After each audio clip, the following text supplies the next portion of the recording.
So, hey there guys, I've just watched episode 19 of season 2 of ReZero. The reaction is in the description, go watch it, and go back here if you want to listen to the discussion. And the discussion starts right now. And yeah, the flashback, Emilia's flashback got sorted out. We got finally a lot of answers. We now learned why Beetlejuice went crazy. We now know why Emilia did not remember him and didn't remember basically anything. And we now know why everything was frozen, why Emilia was frozen. We know that. Still, a lot of stuff is unanswered. But some stuff is finally answered. It wasn't very important stuff, unfortunately, but it was still interesting. So, yeah. Well, we started with basically a scene between Pandora and Emilia. And so Emilia definitely had a key in her possession, but it was not like a key, it is a physical object. It was a key as some magical thingy thong. And Emilia have the authority, she's unique in this department, to actually materialize the key. And what's important, that they did not open the door. What's behind the door? Actually. Evil Satella, as I've said previously in the discussions, they presented Satella as not an evil being, at least in Echidna's witch party. But we saw Satella as somewhat evil being in the real world when Emilia got possessed. Again, what the fuck with Emilia getting possessed then? So okay, we know that she has the key. And she can open the door. And seems like the door is still standing there where it all happened, where Emilia appeared, was found by Puck. And they were living there, and there are people frozen in there for some time. And seems like this forest is contaminated or something. For now. So it's not like our forest where we have fun, in Roswell's or forest, but it's like another forest. And it seems like there's still door in there and stuff, so yeah.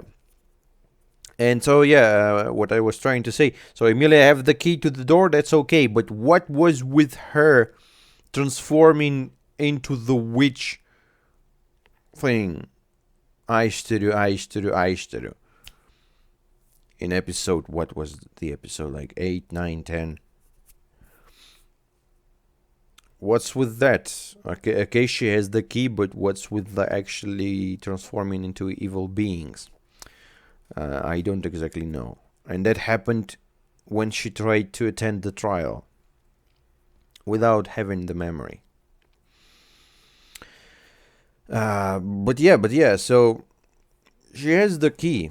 She can materialize it. And even super mega powerful Pandora that were able to see the unseen hand of Beetlejuice, even she cannot see the key. So Emilia is unique, like key keeper person. And no one can see it. Pandora just confirmed that there's actually a key, yeah. And Pandora started seducing her and like, yeah, open the door, gonna be a nice girl, or I'm gonna ruin the whole forest and stuff. But Emilia promised her mother that she's not gonna do it. And that was nice. That was nice that in the end Emilia kept her promise. Because I felt that Pandora's gonna break her at some point. One way or another, either by forcing her, either with like, you know, lying to her, like doing something. But no, Emilia kept her promise to the very end, and that's, I actually did not expect it. But I expected that, that I don't know what the fuck. We saw flashbacks few episodes ago. We saw flashback of Emilia running in the snow and Mother Fortuna running to her, and then she's crying, and they're all crying, and Emilia like, you lied to me. Why you lied to me? That's terrible. And Mother Fortuna like, oh, that's because we loved you and we wanted to protect you. When that happened, then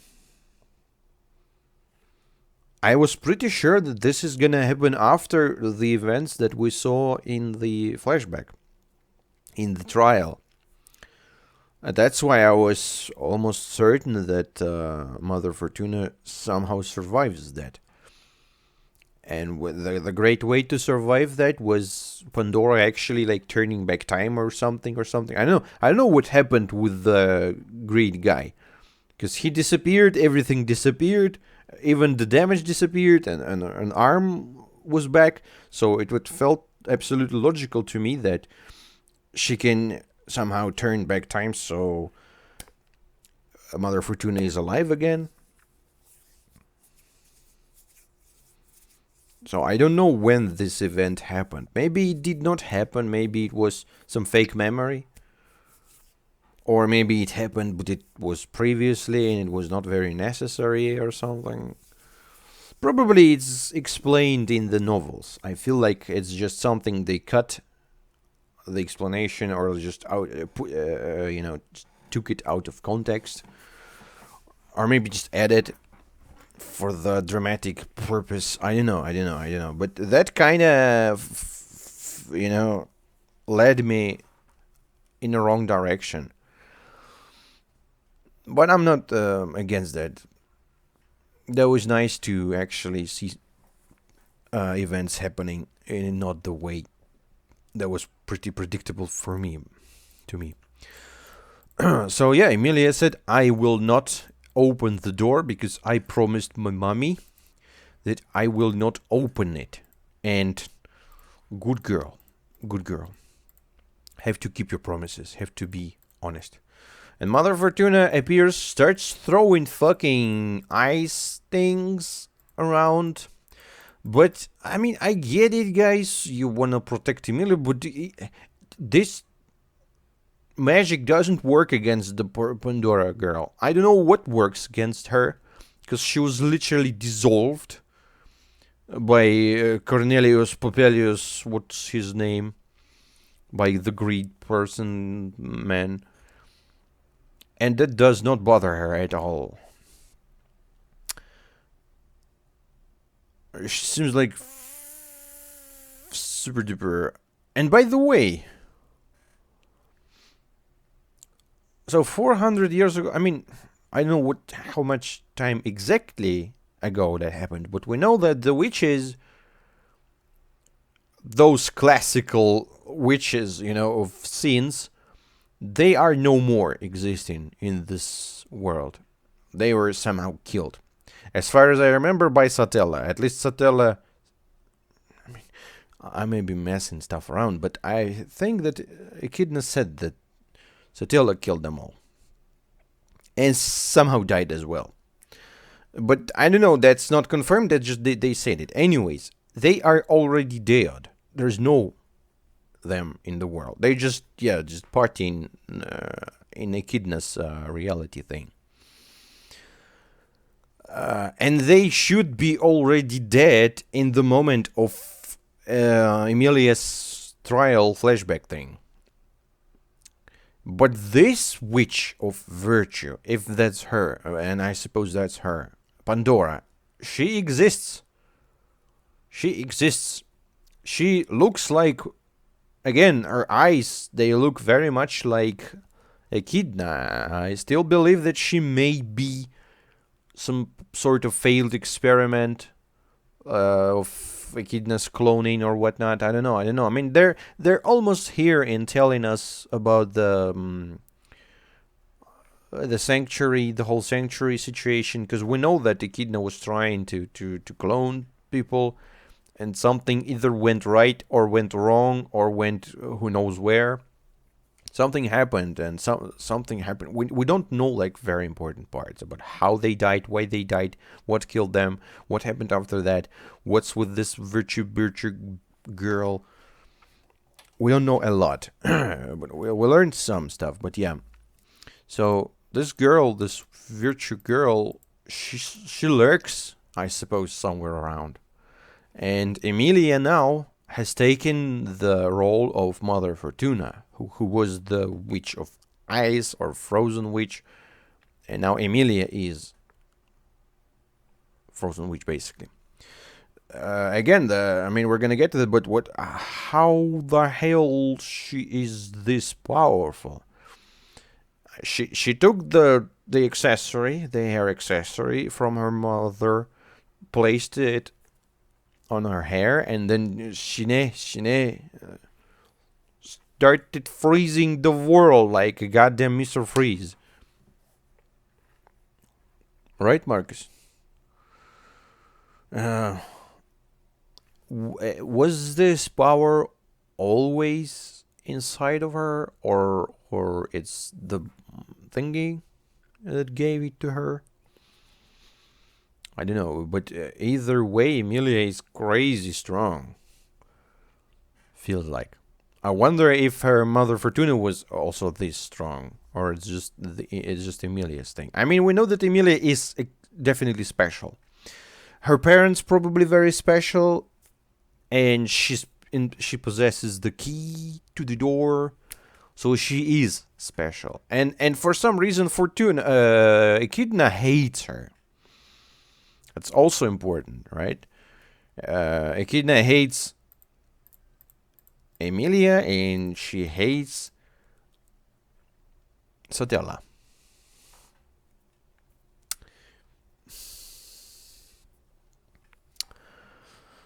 I don't even want to go that deep again. It's just there's quite a few possibilities for stuff, and I voiced all of them already, so I'm not gonna spend your time here. But yeah, so heroic Beetlejuice appears, and blood in his eyes. Kind of. We still got a nice shot of Mother Fortuna's butt. I'm gonna miss it. Oh yeah, it's even closer now. Jeez. I need to set new wallpaper. So yeah, Juice appears, attacks as he thought Pandora. And as I've said, this is all stupid, guys. It doesn't work on her. But he was blinded by rage, literally.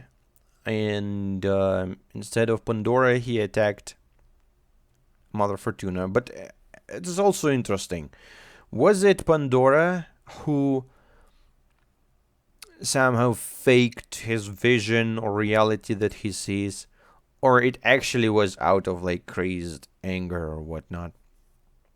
Was it an illusion forced on him, or it just happened? That's interesting. So yeah, instead of attacking Pandora, he attacked Mother Fortuna and smashed her, like, with quite a lot of anger, and like, yes, this, great, I did it.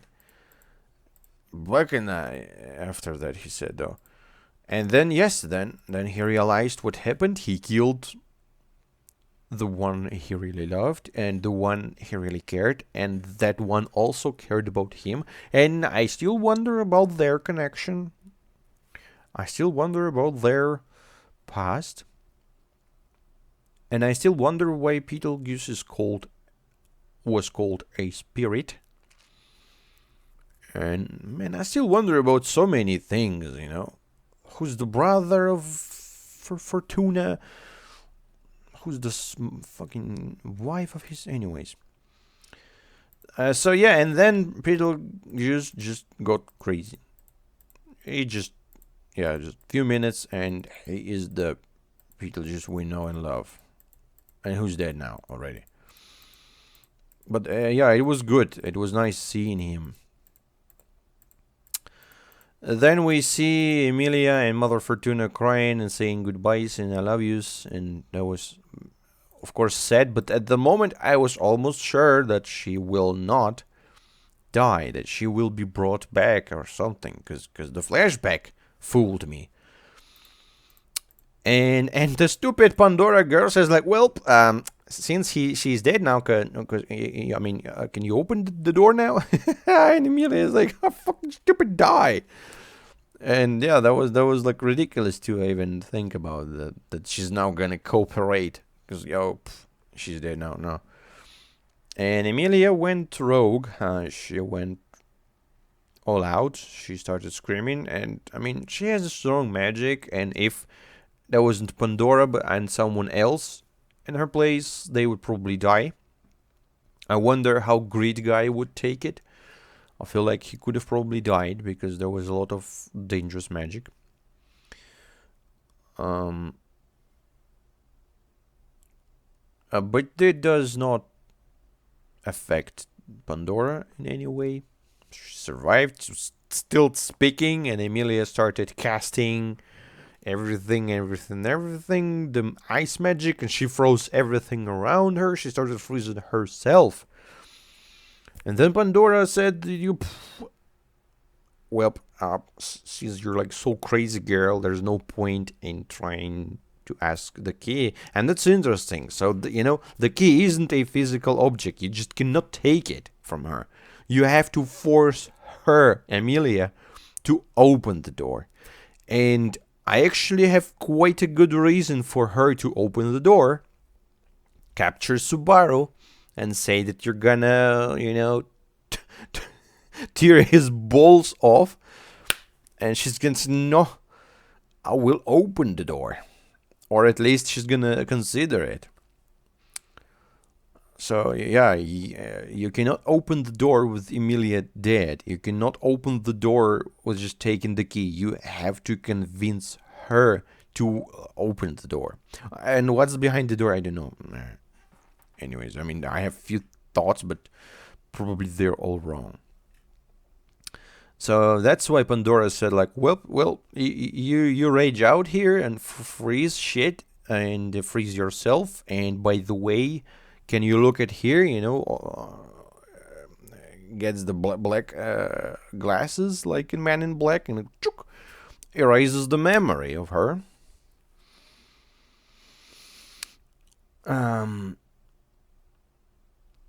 About Pandora, and they go away with Beetlejuice. What's also interesting is the memory erasing thingy-thong. So, so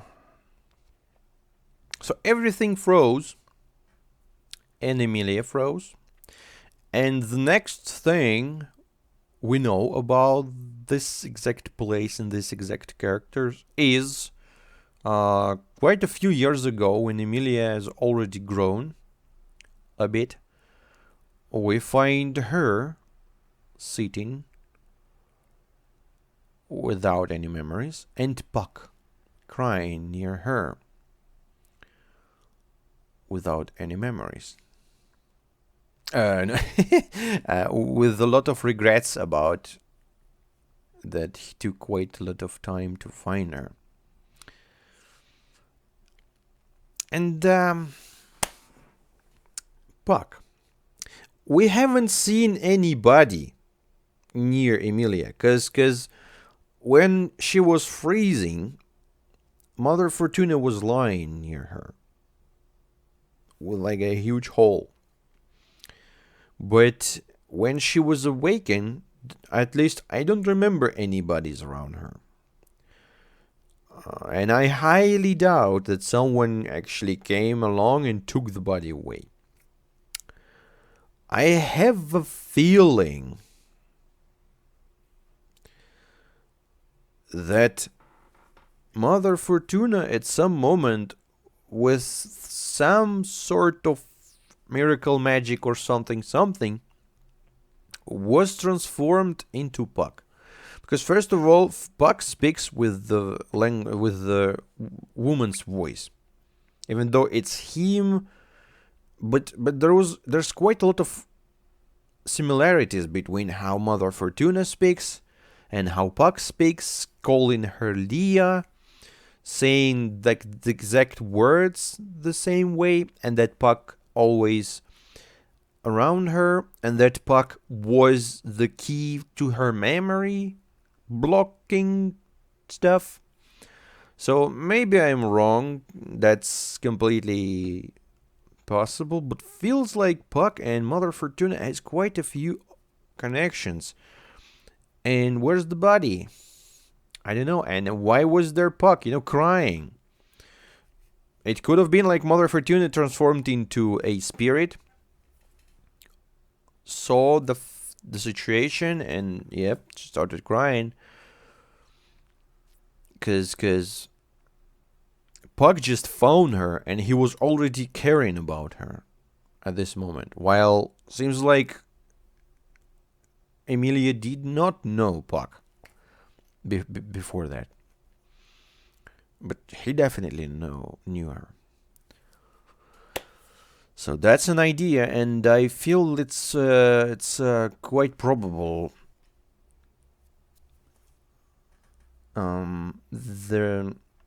It may be the case, but we'll see. I wonder. And it's gonna be cool because Puck is still alive and kicking, even though he's kind of not, but he is. So yeah, Emilia said die, and froze herself, and then they are together with Echidna. Basically, Emilia comes to realization, into self-accepting of the whole situation, of the most difficult time in her life, and she took it surprisingly well. Even though, she had support from Subaru and all that, but still, there was a lot to take in.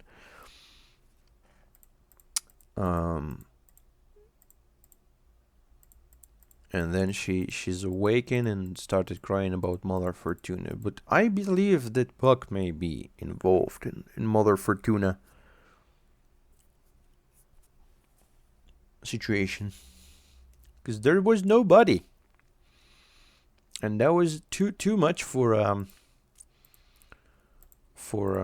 he's calling her. I wonder the voice actor, does Puck has the same voice actor as this girl, because as Mother Fortuna, because when she was screaming, I felt like that's a very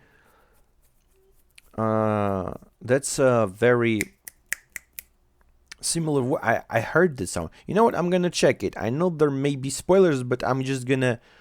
I know the way how to see it. Very, very, very nice and easy. 1 second. ReZero. How to find ReZero here? Because that's interesting. Just out of curiosity, Where's ReZero? There's no ReZero here. 1 second. Oh, I know where. ReZero, just show me. Puck. Oh yeah. So Uchiyama Yumi. Tell me, please, is Uchiyama Yumi voiced anyone else in ReZero? No, no, she did not. Fuck. She voiced only Puck.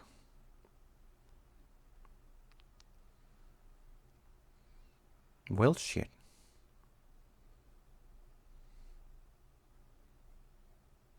Okay, then.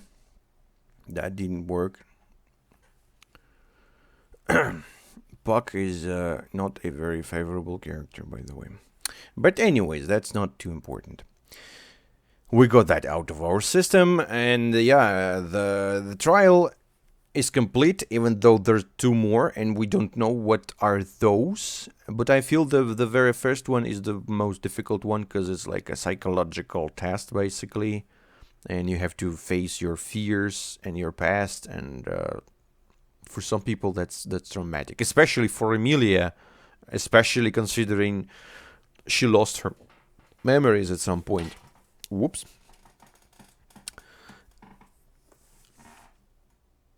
And interesting fact that Puck was the one who was the barrier for her memories. You know, when Puck disappeared, the door opened for her memories, which is also an interesting concern. So yeah. We got back to the reality. Ram says, "I'm gonna leave the girls to the place for them to rest," even though it looked kind of weird the way they played this out.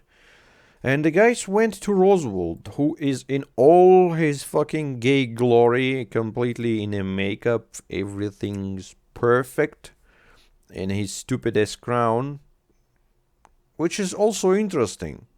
I just realized that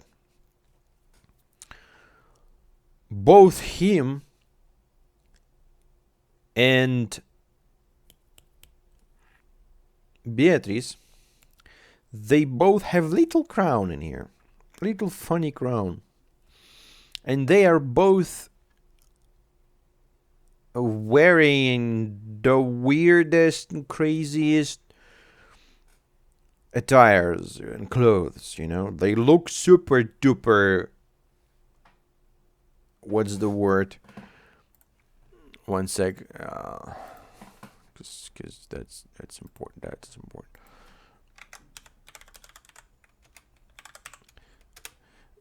Shocking, epotage. I mean, startling. They look super weird. They look super bright, super colorful, super strange. And with those crowns, both of them. And we know that they both have connection to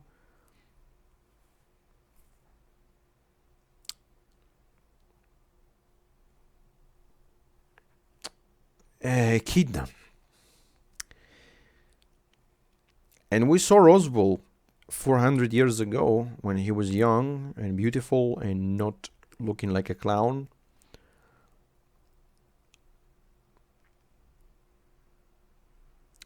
And he's somehow still alive after all these years, just like Beatrice. So, what I'm trying to say is, can this be that Roswell is actually basically the same as Beatrice, also a spirit created by Echidna? Because she loves fancy clothes, you know, and little crowns. And they both have books, the wonderful books. Just Betty's book doesn't show anything anymore, because she kind of lost her will to live or whatnot, you know. While Roswell's books is super active, and he like really likes it. It's just, you know, Roswell is an old son of a bitch for 100 years. So people don't live that long. And if he is also a spirit, that may explain stuff. And the way he looks like Beatrice. So it's just saying, just something that kind of, I just kind of came to realization that it kind of connects to the whole thing. His attire, his being immortal, his connection to Echidna, his books just like Beatrice, and his different eye colors. So something probably happened, you know, and Roswell went to Echidna at that moment, you know, in the flashback. He wanted to see her. So maybe she just gave him the service, basically. I don't know. But Roswell is super strong, we know that. And he's super weird. We all know that. And so yeah, the guys came to the man, to the person, to Roswell. And basically kind of bragged with having Otto, you know, like, oh, here you go. Is that in your stupid ass book? And Roswell like, no. So somehow Otto seems like he broke the curse of the book, of the fate and destiny, you know.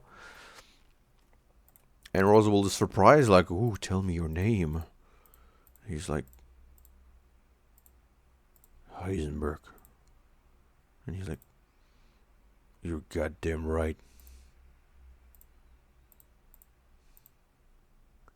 And that's it. And then Subaru says, like, now give up, motherfucker.